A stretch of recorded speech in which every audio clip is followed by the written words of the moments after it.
আজকে আমরা Mumbai terminal 2 airport থেকে যাব কলকাতা। আজকের তারিখ 10ই মার্চ 2025 সোমবার। এখন সময় সকাল 9:10। আমরা রওনা দিলাম ডোম্বিভালি থেকে। ডোম্বিভালির এক স্টেশন পরেই হচ্ছে কল্যাণ স্টেশন। আমাদের ফ্লাইট হচ্ছে দুপুর 1:50-এ টেক অফ টাইম। বাট আমরা 9:15 রওনা দিলাম, কারণ বম্বে কিন্তু এই সকালবেলায় অফিস টাইম সোমবার প্রচুর ট্রাফিক হয়। ম্যাপে দেখাচ্ছে 1.5 ঘন্টা লাগবে, কিন্তু আমাদের লেগেছিল প্রায় 2 ঘন্টা 10 মিনিট। দেখো, বম্বে থেকে 30 কিলোমিটার দূরে এখন আমরা আছি থানেতে। কত হাই রাইজ বিল্ডিং! এটা কিন্তু থানে ডিস্ট্রিক্ট, থানে সিটিও বলতে পারো। থানে সিটি বা থানে ডিস্ট্রিক্টের আন্ডারেই আসে হচ্ছে ডোম্বিভালি কল্যাণ। তো আমরা এখন ক্রস করছি মুলুন্দ চেকনাকা, মানে থানের পর স্টেশন হচ্ছে মুলুন্দ। সোজা চলে গেলে মন্ত্রালয়, ঘাটকোপার এয়ারপোর্ট। আমরা যাব টার্মিনাল 2 এয়ারপোর্ট। এখান থেকে রাইট চলে গেলে যাওয়া যায় পাওই। পাওই আইআইটি কিন্তু অনেকেই নাম শুনেছ, আইআইটি ফেমাস এরিয়া। আমরা এখন আছি ভিক্রোলি এরিয়ায়। যদি রেলওয়ে স্টেশন ধরো, মুলুন্দের 3টে স্টেশন পর আসে ভিক্রোলি। আর এই যে ফুট ওভার ব্রিজটা দেখছো, এর ওই পাশেই কিন্তু আছে famous Godrej factory, Godrej and বয়েস। সোজা চলে গেলে কুর্লা, ওয়াডালা, ঘাটকোপার, আন্ধেরি। তো আমরা এখন পৌঁছে গেছি সাকিনাকা মেট্রো স্টপ, একদম ক্লোজ টু টার্মিনাল 2 এয়ারপোর্ট। আমরা হার্ডলি 1 মিনিটে পৌঁছে যাব টার্মিনাল 2 এয়ারপোর্ট। বাদিকে JW Marriott hotel, 5 star hotel. এখন কিন্তু মেট্রো করেও বোম্বে টার্মিনাল 2 এয়ারপোর্ট এবং টার্মিনাল 1 এয়ারপোর্টে যাওয়া যায়। কেন, বোম্বে সেন্ট্রাল লাইন কিংবা ওয়েস্টার্ন লাইন যেখানেই থাকো তোমরা, তাহলে কিন্তু মেট্রোতে যদি তোমাদের লাগেজ কম থাকে, অবশ্যই টার্মিনাল 2 এয়ারপোর্ট বা টার্মিনাল 1 এয়ারপোর্টে ইজিলি অ্যাক্সেস করতে পারবে, যদিও লাগেজ যদি কম থাকে। আমরা পৌঁছে গেলাম ডিজি যাত্রা কাউন্টারে। ডিজি যাত্রা অ্যাপটা অবশ্যই ডাউনলোড করে নেবে। ডিজি যাত্রা অ্যাপ যদি ডাউনলোড করে নাও, ইজিলি তোমরা এয়ারপোর্টে চেক ইন করতে পারবে উইদাউট লাইন। মানে ডিজি যাত্রায় কিন্তু লাইনটা বেশি থাকে না, খালি ফেস রিডিং করিয়েই ঢুকে যাওয়া যায়। তো ফটাফট যারা ট্রাভেল করবে নেক্সট ট্রাভেলের আগে, ডিজি যাত্রা নেই তো ডিজি যাত্রা অ্যাপটা ডাউনলোড করে নাও। আমরা প্রিমিয়াম ইকোনমিতে যাচ্ছি, এয়ার ইন্ডিয়া বা ভিস্টারা এয়ার ইন্ডিয়াকে টেক আপ করেছে, অনেকেই জানে বা সবাই জানো বলতে পারো যারা ফ্লাইটে যাওয়া আসা করে। তো প্রিমিয়াম ইকোনমি এই কারণে নেওয়া, লেগ পিসটা পাওয়া যায়, খাবারটা ভালো পাওয়া যায়, যদিও ফেয়ারটা একটু বেশি। তো আমরা চলে এসেছি হ্যান্ডব্যাগ চেকিং কাউন্টারে। তো হ্যান্ডব্যাগ আমাদের চেক হয়ে গেছে। হ্যান্ডব্যাগ চেকিংটা আমার ব্যাক সাইডে, মানে ওই দিকটা। হ্যান্ডব্যাগ চেক করিয়ে আবার কিন্তু বোর্ডিং পাস স্ক্যান করে আমাদের নিচে যেতে হবে। আমাদের গেট নাম্বার 87A। তোমাদের হাতে যে বোর্ডিং পাসটা থাকবে, সেটা ওই যে স্ক্যানার কোডটা আছে, এটা উল্টোভাবে ওই উইন্ডোতে রাখতে হবে। তারপর গেটটা খুলে যাবে। এখান থেকে আমরা চলে যাব নিচে। এখানে কিন্তু 2টো এসকেলেটর আছে আর মধ্যেখানে সিঁড়ি আছে। তো এদিক দিয়ে টার্ন করার পর সেকেন্ড এসকেলেটর দিয়ে নামবে, তার কারণ নিচে তোমরা মাছ দেখতে পারবে, কালারফুল ফিশ, যেটা রাইট সাইডের এসকেলেটর দিয়ে নামলে কিন্তু দেখতে পারবে না। এই দেখো, সুন্দর লাগছে না? খুব অসাধারণ লাগবে কিন্তু। আর পুরো গ্রিনারি, একদম সেলফির জন্য পারফেক্ট এরিয়া। এখান দিয়ে নামার পর আই লাভ মুম্বাই বলে সেলফি জোন আছে, এখানেও তোমরা ফটো কিনে নিতে পারো, ফটো উঠিয়ে নিতে পারো, আর এই জায়গাটা ঘুরতে পারো। অবশ্যই টাইম নিয়ে যাবে, টার্মিনাল 2 এয়ারপোর্টটা কিন্তু দেখার মতন, অনেকটাই বড়। আর চাইলে যেখান দিয়ে এসকেলেটর দিয়ে নামলে ওই ফিশ এরিয়াটা, হেঁটেও ওই জায়গাটায় যেতে পারো, যেরকম আমি এসছি।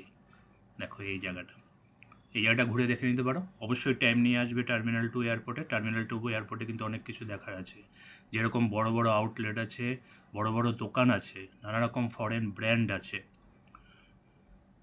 আর খাবার স্টল আছে। খেতে তো হবেই। সুতরাং আমরা ঢুকে পড়লাম এমন একটা জায়গায় যেটা একটা স্ট্রিট ফুড আর অপারেটেড বাই পাঞ্জাব গ্রিল। এখানে আমরা ভেজ থালি খাবো। এর অপোজিটেই আছে হলদিরামের কাউন্টার, ওখান থেকে মিষ্টিও নিয়ে নিতে পারো। আমরা এখানে এসে এইখানে আসলাম কেন, এখানটা চার্জিং পয়েন্ট আছে। দেখো আমার হাত, মেনুটা একবার দেখে নাও। স্টার্টার আছে, স্ট্রিট ফুড স্পেশাল আছে, মেন কোর্স আছে। আমরা কিন্তু নিয়েছিলাম veg thali. Veg thali 700, non veg 750।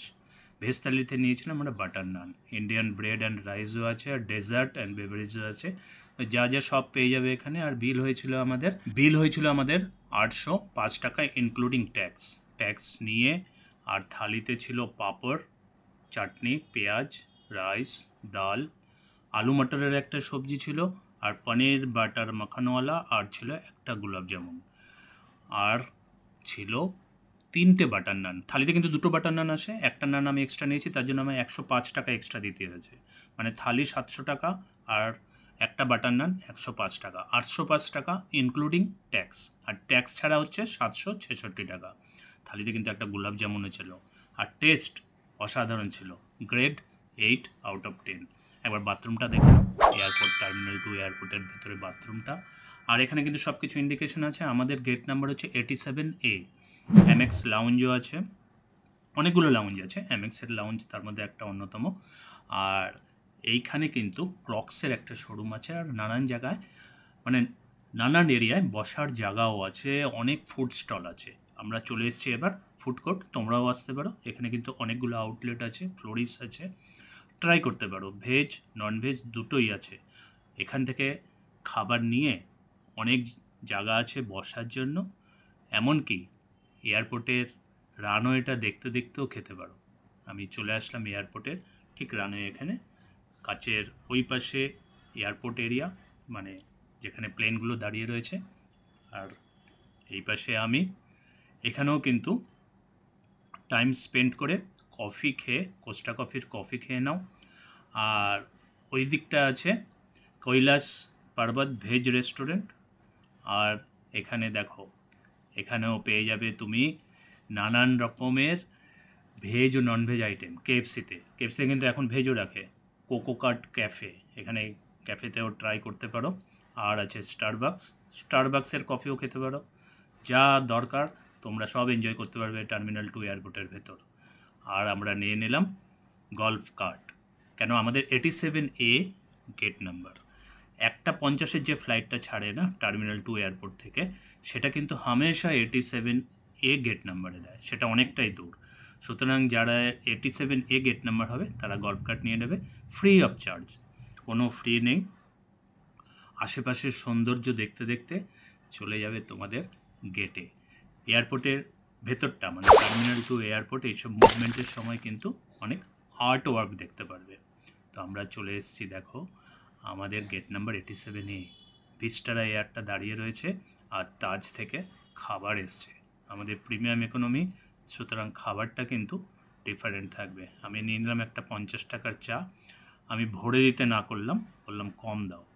চা খেতে খেতে এবার এয়ারপোর্টের ভেতরে কি হচ্ছে দেখে নিই। এখানে দেখো এমিরেটসের ব্যাগেজ, মানে ব্যাগগুলো যে নিয়ে যায় তার ওই বক্সগুলো, সব বক্স কিন্তু এখানে এক জায়গায় রাখা থাকে।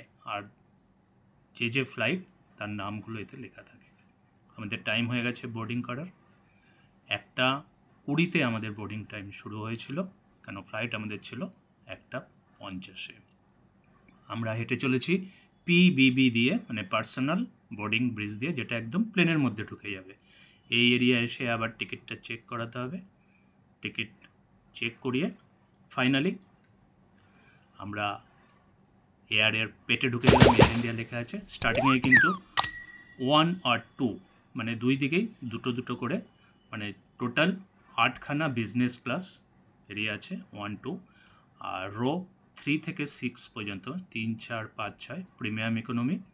টোটাল 4টে রো, মানে 4x6 24 সিট প্রিমিয়াম ইকোনমি। আর এইগুলো হচ্ছে সব ইকোনমি ক্লাস। তো আমি সিট নিয়েছিলাম 6A, 6B অ্যান্ড 6C। তো আমাদের প্লেন যাত্রা শুরু করে দিল কলকাতার দিকে। প্লেন স্টার্ট হয়ে গেছে, কিছুক্ষণের মধ্যেই আমরা টেক আপ করব। প্লেন কিন্তু একদম ফুল স্পিডে আছে। উপর থেকে বোম্বেটা, মানে এই জুহু এরিয়াটা কীরকম লাগে দেখো। ওয়েদারটা একটু ক্লাউডি ছিল, সুতরাং পিকচারটা একটু পরিষ্কার না, একটু অ্যাডজাস্ট করে নেবে। এক্ষুনি দেখতে পারবে আরবিয়ান সি, একটু পরে আরবিয়ান সি কিন্তু স্টার্ট হয়ে গেছে। তো এরপরে প্লেন উঠে যাবে 38,000 ফিট উপরে, সুতরাং কিছুই দেখা যাবে না, খালি ক্লাউড দেখা যাবে। তো বসে পড়েছি খেতে, এবার খাওয়ার টাইম। খাওয়ার টাইমের জন্য অধীর আগ্রহে অপেক্ষা করছি। খাওয়ার ট্রলি এসে গেছে কিন্তু। আগে বিজনেস ক্লাসের খাবার দেবে, তারপর দেবে প্রিমিয়াম ইকোনমি। তো আমার খাবারের ট্রেটটা ঠিক আছে কি না দেখে নিচ্ছি, এক্ষুনি খাবার দেবে। আমরা ভেজ এবং ননভেজ এরম মিলিয়ে নিয়েছিলাম। মিসেস ভেজ খাচ্ছে, মিসেসের প্লেটে আছে রাজমা, একটা সবজি, রাইস, আর আছে কর্ন আইসক্রিম, বাটার, জল, এগুলো কিন্তু কমন ভেজ ননভেজ দুটোতেই। আর ভেজ যারা নেবে তারা থাকবে রাজমা, একটা সবজি আর রাইস, আর ননভেজ যারা নেবে তাদের মধ্যে থাকবে চিকেন। দেখো আমার প্লেটে ছিল পাও ছিল, আইসক্রিম ছিল, তারপরে মশলা কর্ন ছিল, আর এর মধ্যে রাজমা ছিল, রাইস, আর ছিল চিকেন মশালা, আর লাস্টে আছে রিফ্রেশিং ওয়াইপ। যারা চা খাবে, খাওয়া কিন্তু আমার হয়ে গেছে, খাওয়ার পর চায়ের অফার দেবে, তার জন্য সুগার থাকবে, কাটলারি যে সেটটা ছিল ওর মধ্যে সুগার অ্যান্ড আফটার মিন্ট দেওয়া আছে। তো খাওয়া দাওয়া তো হয়ে গেছে, এবার বাথরুমে যেতে হবে। তো বাথরুমটা তোমাদের একবার দেখিয়ে দিই। যারা বেবি নিয়ে ট্রাভেল করবে, বেবি ন্যাপিং পরিষ্কার করার জন্য এই ট্রেটা কিন্তু ওপেন করে নেবে এরকমভাবে, বেবিকে এর মধ্যে শুইয়ে তারপর ন্যাপিটা পরিষ্কার করাবে। ওখানে কিন্তু ইন্ডিকেশন সব করাই আছে। তারপরে কাজ হয়ে গেলে আবার ট্রেটা এরমভাবে রেখে দেবে। এবার বাথরুমটা দেখে নাও। ওয়াশ বেসিন, অনেকগুলো তোমার টিস্যু পেপার রাখার জায়গা আছে, এখানে আছে চার্জিং অপশান ট্রিম করার জন্য, আর অনেকগুলো টিস্যু পেপারের অপশান আছে, আর আছে ফ্লাশটা অবশ্যই করবে, বাথরুম ইউজ করার পর ফ্লাশ অবশ্যই করবে, আর হ্যান্ডটা ওয়াশ করবে। এটা কিন্তু খোলার চেষ্টা করবে না, এটা টাইট করা আছে। তো আমরা পৌঁছে গেছি এবার কলকাতা এয়ারপোর্ট। এক্ষুনি কলকাতা এয়ারপোর্টে নামবো। নিচে দেখো গঙ্গা, আমরা দেখে আসলাম সাগর, আর এখন দেখলাম গঙ্গা। তো আমাদের প্লেনটা কিন্তু 20 মিনিট লেট ছিল। আমাদের বোম্বে থেকে 1:50-এ ছাড়ার কথা, ছেড়েছে 2:30টায়। তো আমরা এখানে 20 মিনিট লেটে নামলাম। এই পৌঁছে গেলাম আমরা কলকাতা এয়ারপোর্ট। আর আমাদের ব্যাগেজ কাউন্টার হচ্ছে ব্যাগেজ বেল্ট হচ্ছে বেল্ট নাম্বার 6। তো আমরা ঠিক 6 নাম্বার বেল্টের ওখানেই আমাদের এই সিঁড়িটা মানে এসকেলেটারটা ল্যান্ড করছে, ল্যান্ডই বলতে পারো। উপর থেকে নামলাম, অনেকে দেখো অধীর আগ্রহে অপেক্ষা করছে বেল্টে, আর ব্যাগেজ কখন আসবে। এটা হচ্ছে কলকাতা এয়ারপোর্টের ভেতরটা, মানে অ্যারাইভেল এরিয়াটা। এখানে কিন্তু অনেকগুলো দোকান আছে, চকলেটের দোকান আছে। আর তোমার বেল্ট নাম্বার 7-এর, এটা হচ্ছে বেল্ট নাম্বার 7, বেল্ট নাম্বার 7-এর ঠিক অপোজিটে আছে ওয়াশরুম। ওয়াশরুম খুঁজতে গেলে বেল্ট নাম্বার 7টা প্রথমে দেখবে, তারপরেই আছে ladies and gents washroom area, আর তার ঠিক পাশেই আছে exit area, gate number 3A and 3B। এখন যখন তোমরা এখান থেকে, অনেক সময় অনেকের ডোমেস্টিক ট্রান্সফার থাকে কিংবা ইন্টারন্যাশনাল ট্রান্সফার থাকে, তো বেরোনোর সময় ডান দিকে ডোমেস্টিক ট্রান্সফার এবং বাঁ দিকে ইন্টারন্যাশনাল ট্রান্সফার। আর যারা এখান থেকেই বেরোবে সোজা চলে আসবে এয়ারপোর্টের বাইরেটা দেখো এরকম, ওখান থেকে তুমি প্রিপেড ট্যাক্সি বুক করে নিতে পারবে। এটা হচ্ছে স্ন্যাপ, আর এদিকে আরেকটা আছে যাত্রী সাথী আছে, অনেকগুলো আছে, ওলা আছে, উবের আছে। তো দেখতে দেখতে আমাদের সন্ধ্যা হয়ে গেল কলকাতা পৌঁছতে। সূর্য এখন অস্ত যাওয়ার পালা। তো আমারও ভিডিওটা শেষ হওয়ার পালা। ভিডিওটা ভালো লাগলে লাইক, সাবস্ক্রাইব, শেয়ার করে দেবে। দেখা হচ্ছে নেক্সট ভিডিওতে। বাই।